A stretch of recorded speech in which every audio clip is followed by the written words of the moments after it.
One of the things that people struggle to get their heads around with respect to narcissism is when you are no longer an active part of your ex narcissist life, they really struggle to move on unless they know that they've destroyed you, that they've made a permanent negative impact in your life, and they feel that they're above you forever. And that's the difference between people who are heavily disordered with people who are not heavily disordered, because most people don't need to know that someone else is being destroyed for them to feel good about themselves. You don't need to know, you don't sometimes even need to know what's going on in the other person's life in any way because you're focused on your own thing. You feel good about yourself because of your own accomplishments, your own actions, your own connection with yourself, your bonds with people, your optimism, your, everything that identifies with you. But narcissists, they have this chronic competitiveness with people where they're always wanting to know how they're doing with respect to other people. And if you're somebody who the narcissist at any point realized they didn't want to have you in their life anymore and they devalued you and so on, they forever want to see evidence that you're not doing well without them. They forever want to see evidence that you want to get back together with them. They forever want to see evidence of their ongoing influence over you. And the reason that is so dangerous for the narcissist is that narcissists need to control people. They need to control how people are doing, but they don't have continuous control over you. They don't have continuous control over other ex supplies or ex family members who they used to be a part of their life, who they're not anymore because maybe they push the people away. Narcissists, they cannot really accept when you're just doing your own thing and they're not really an active part of your life anymore.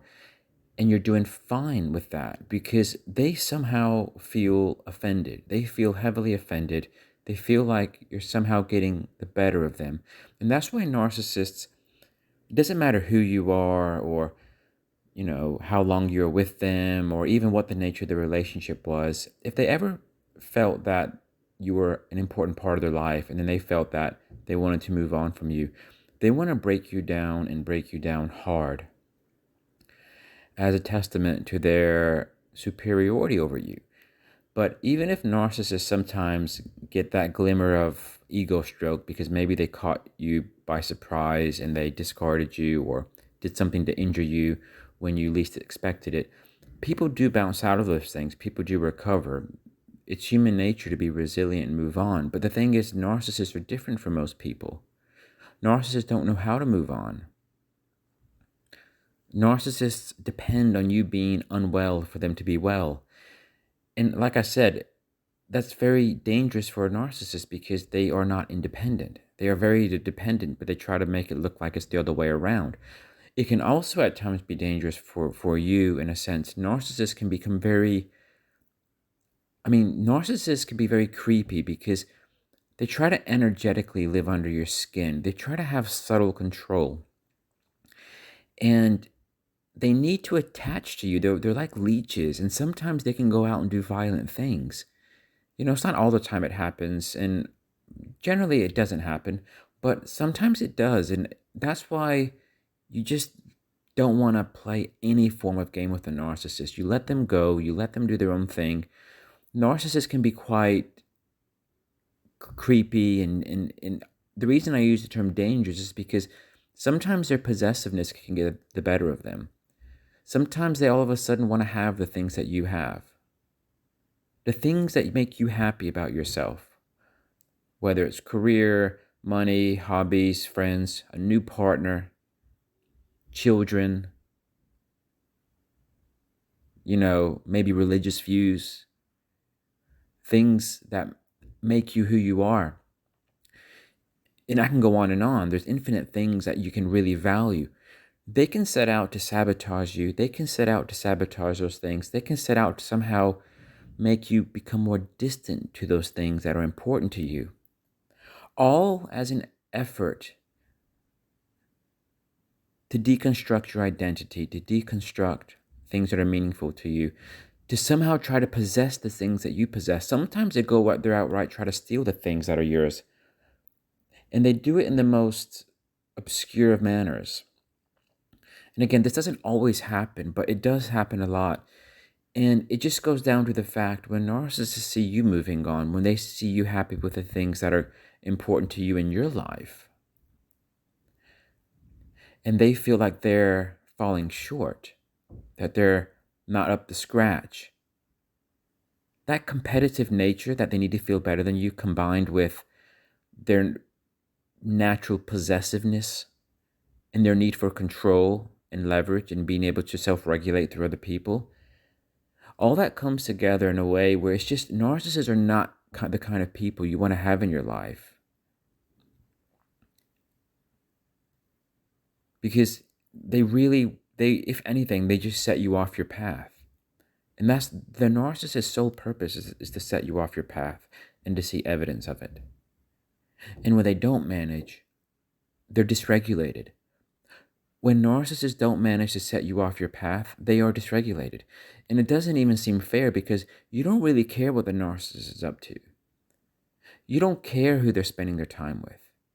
You don't really care about them, but they care about you. But they're always trying to make the point that they don't care about you. But the whole reason why they're making the point that they don't care about you is because they do.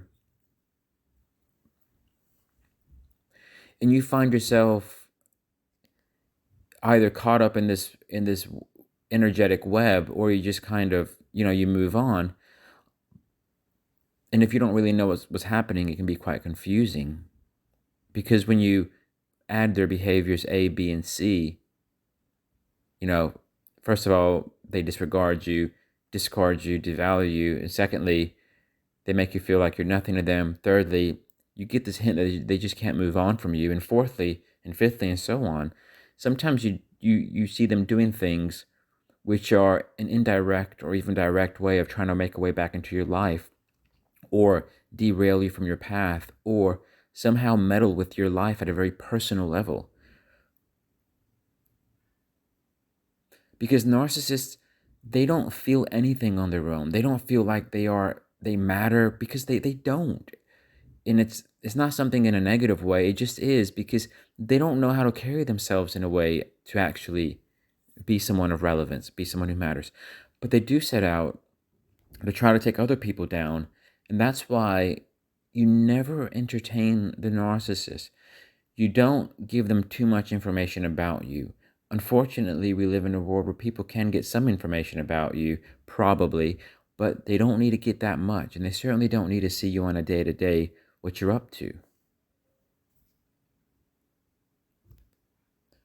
Just be safe and be free of the narcissist.